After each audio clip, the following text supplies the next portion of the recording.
While everyone was watching the Middle East and the stock market bubble, a quiet message was sent from the Kremlin late last night. Intelligence sources said there was a huge, organized movement of physical things into Russia. This time, it's not about gold, it's about silver. Reports say that Russian government banks have made a series of secret deals to get more than 5,000 tons of silver used for industry and money. This isn't just a trade, this is a plan to collect as much silver as possible. Vladimir Putin knows something that the West is ignoring. In a long conflict, silver is more valuable than oil. The metal has left the Western vaults and it's never coming back. To understand this, you need to know about Gokran, the Russian state fund for precious metals. For years, they saved up gold. Now their job has changed. They are now buying silver quickly. Why? Because silver is the weak spot of the NATO military and industry. By controlling the silver market, Russia isn't just protecting its own wealth. It is also making it harder for the West to make advanced weapons. Every cruise missile, every fighter jet, and every satellite needs silver. By taking 5,000 tons off the market, Russia has basically sent a warning to the U.S. defense industry without firing a single missile. The United States used the dollar as a weapon against Russia, freezing their money and kicking them out of SWIFT. This move to silver is Russia's answer. You can't put a sanction on a bar of silver sitting in a vault in Moscow. You can't freeze it. You can't track it. Russia is moving its wealth from the digital world where the US has power to the real world where whoever holds it owns it. They are trading their oil and gas to friendly countries like India and China for precious metals, skipping the US banking system completely. The sanctions didn't stop them. They just made Russia go back to using real money. Let's think about how much 5,000 tons is. That's about 160 million ounces. That's almost 20% of all the silver mined in the world in a year. When you take that much metal out of the market quickly, you create a big gap. The COMEX and LBMA vaults were already very low. This Russian purchase probably used up whatever silver was left, and now there's not enough. The West is playing a game of musical chairs, and Russia just took away 20% of the chairs. When the music stops, the price will explode. Russia has switched to a full war economy. In a war economy, paper assets are worthless. Stocks and bonds are just promises. The only things that matter are real things like energy, food, and metal. Russia already has enough energy and food. Now, they're making sure they have the metal. They are getting ready for a long economic battle where the world's money system falls apart. While American investors are buying Nvidia and Bitcoin, Russian planners are buying elements from the periodic table. They are betting on real things while the West bets on a bubble. This isn't happening alone. It's planned with Beijing. China is taking the gold. Russia is taking the silver. Together, the BRICS alliance is slowly taking away the West's real assets. They are trading their goods and energy for our gold and silver. We are selling it to them to keep the price low and make the dollar look strong. We are selling our family treasures to pay for a fancy lifestyle, while our rivals buy them for very cheap. This is the biggest transfer of important wealth in history. Europe will feel this pain first. European factories need a lot of imported silver for their green energy plans. With Russia keeping the silver and China using its own, Europe is cut off. German solar companies and French electronics companies will have trouble getting supplies. This will make prices in Europe go up even more. The energy crisis was the first problem. The resource crisis is the second. Russia is putting pressure on the European economy, using silver as a weapon. The funny thing is that Western banks helped Putin by keeping the price of silver low at $25 to $30 for years.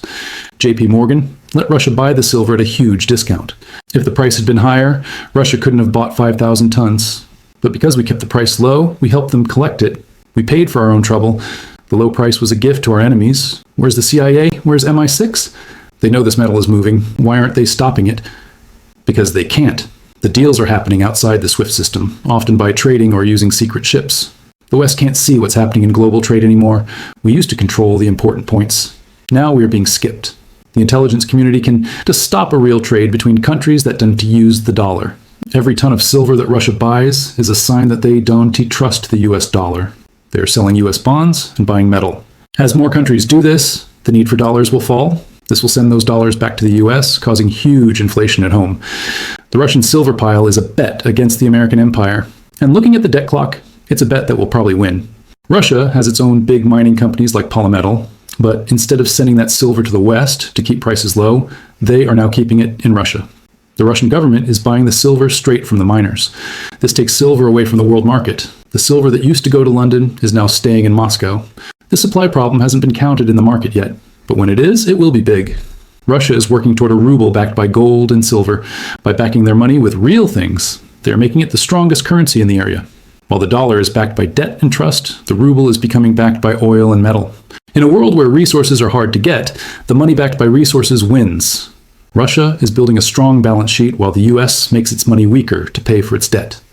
The bullion banks in London and New York are scared. They are short on silver, and they need that Russian silver to cover their bets. With Russia keeping the silver, the shorts are stuck. They can't get the metal they need to deliver. This makes it more likely that there will be a big problem on the COMEX.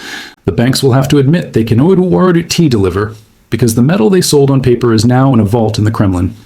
If a country with nuclear weapons is quickly buying silver, what should you be doing? You should do the same. Putin isn't buying crypto. He isn't buying NFTs. He is buying real metal. This is the smartest move. When things get tense in the world, you want things that don't depend on anyone else. Follow what the big players do, not what politicians say. Part of Russia's plan includes cyber attacks on Western financial systems.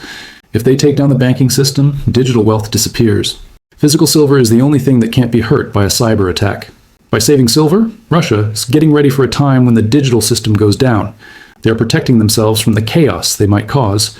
The movement of 5,000 tons is a sign that time is running out. There isn't much silver left to buy. Once the big countries finish collecting, the door closes for regular people. We are in the last part of the collecting phase. The price is about to change to show that silver is now a war asset, not just something for industry. An economic iron curtain has come down. On one side is the G7 printing money and trading debt. On the other side is the BRICS mining resources and saving gold and silver. The world is splitting in two. You need to decide which side you want to be on. Do you want to hold the debt of the West or the real assets of the East? This isn't just a story about Russia. It's a story about your survival. The world order is breaking apart. The safe places of the last 40 years, like bonds and dollars, are becoming dangerous. The dangerous places, like commodities and precious metals, are becoming safe. The story has flipped. Change or lose out. Don't wait for the news to tell you to buy silver. By the time the news talks about the Russian silver pile, the price will be $100. Act now. Get your physical silver. Take it out of the banking system. If Russia doesn't trust the banks, you shouldn't either. The bear has made its move. 5,000 tons are gone. The West is empty. The East is full. The big game is almost over. While Washington plays politics, Moscow plays with real things. And in the end, real things always win. Russia isn't the only one. Central banks bought a record 136 tons of gold last year. Now they are moving into silver. Why? Because the gold to silver ratio is at a historic high. They know silver is too cheap compared to gold. By buying silver, they get more real value for their money.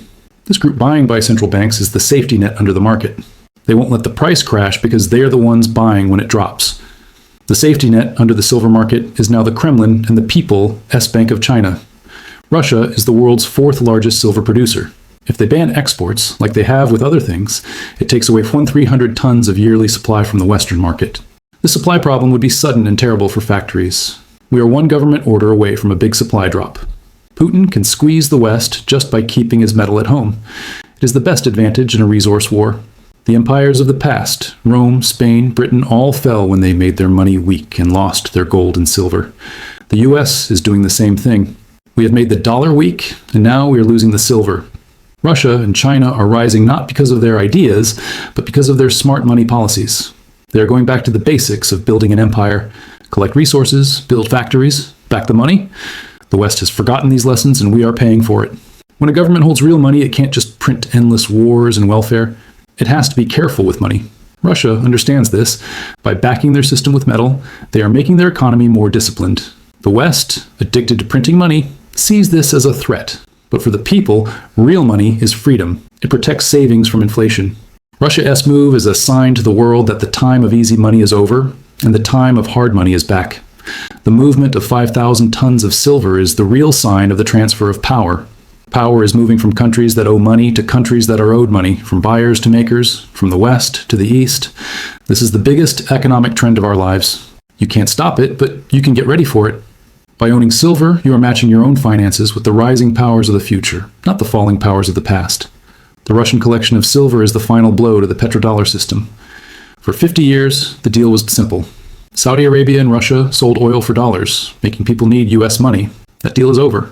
Russia is now taking gold, silver, and yuan for its energy exports.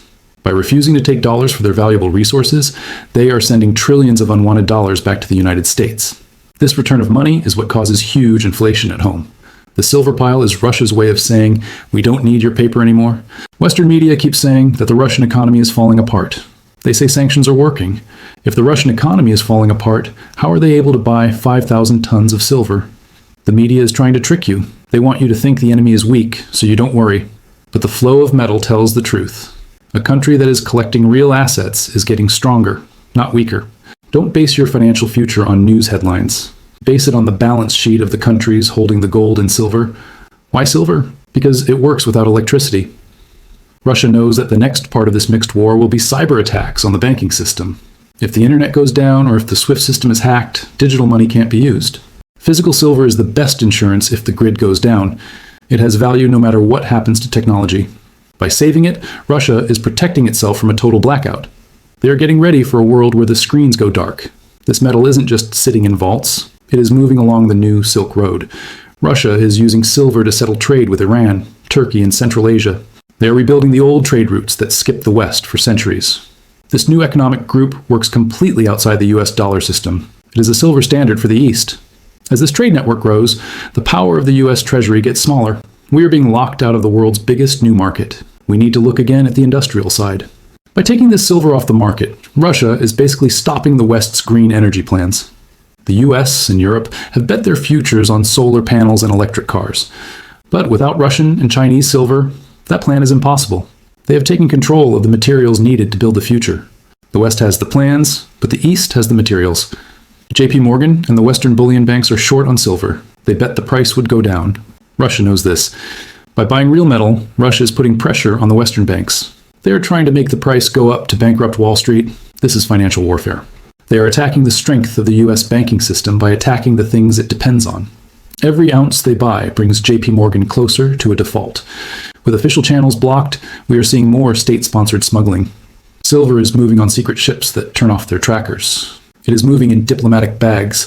The black market for goods is now bigger than the official market. The real price is being found in these secret deals, not on the comics. The official price is just for show. The black market price is the real sign of the world economy. The Russian people have survived money collapses by holding real assets.